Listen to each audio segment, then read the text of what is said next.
So Mamata Banerjee নিজেই party হয়ে মামলা করলেন সুপ্রিম কোর্টে নির্বাচন কমিশনের বিরুদ্ধে। ইন্টারেস্টিং ব্যাপার না?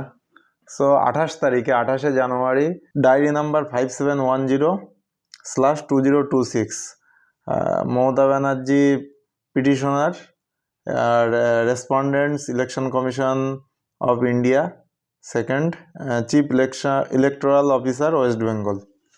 সো এই মামলাটা অলরেডি সুপ্রিম কোর্টের দায়ের হয়ে গেল। 28 তারিখ মমতা ব্যানার্জি দায়ের করেছেন ইলেকশন কমিশনের বিরুদ্ধে। কারণ এই এসআইআর নিয়েই জ্ঞানেশ কুমার, যিনি মুখ্য নির্বাচন কমিশনার, ওনার সাথে বারবার চিঠি চালাচালি মমতা ব্যানার্জির চলছিলই। অলরেডি 2-3-4 বার চিঠি দেওয়াও হয়েছে এবং সোমবার মানে 2 ফেব্রুয়ারি দেখা করার কথাও আছে, কিন্তু তার আগেই মমতা ব্যানার্জি মামলা দায়ের করলেন। মমতা ব্যানার্জি কি মামলা দায়ের করতে পারেন? হ্যাঁ, অবশ্যই পারেন। উনি যে হিসাবে দায়ের করেছেন 1950 এবং 60 সালের জনপ্রতিনিধিত্ব আইন যেটা আছে, সেই আইন অনুযায়ী কোনো কোথাও লেখা নেই যে মাইক্রো অবজারভাররা এসআইআরে মানে সরাসরি অংশগ্রহণ করতে পারে বা প্রভাব খাটিয়ে জিনিসগুলোকে হ্যান্ডেল করতে পারে। ওনার সেটাই দাবি এবং নির্বাচন কমিশন থেকে 8100 মাইক্রো অবজারভার নিয়োগ করেছেন নির্বাচন কমিশন।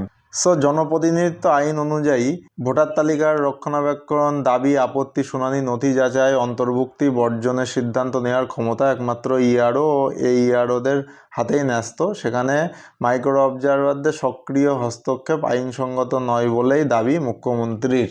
এই কারণেই উনি এই মামলাটা করেছেন এবং দেখা যাক এই মামলাটা নেক্সট উইকে নিশ্চয়ই সুপ্রিম কোর্টে হিয়ারিং হবে যে কি দাঁড়ায়।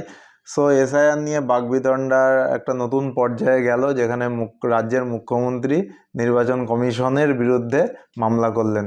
তো এর আগে ইডি মমতা ব্যানার্জির বিরুদ্ধে হাইকোর্টে গেছিল এবং তাতে আমরা দেখেছি বিশাল কিছু হয়নি। সো এখানে দেখা যাক রাজ্যের সাংবিধানিক প্রধান মামলা করছেন দেশের ইলেকশন কমিশনের বিরুদ্ধে।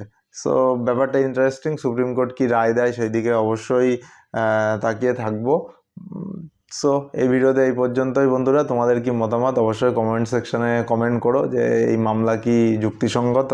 এছাড়াও রাজ্যের তরফে অলরেডি ডেরেক ওব্রায়েন, দোলা সেন ওনারা সুপ্রিম কোর্টে মামলা করেছেন এবং সেই মামলাটা বুধবার দিন শুনানিও আছে।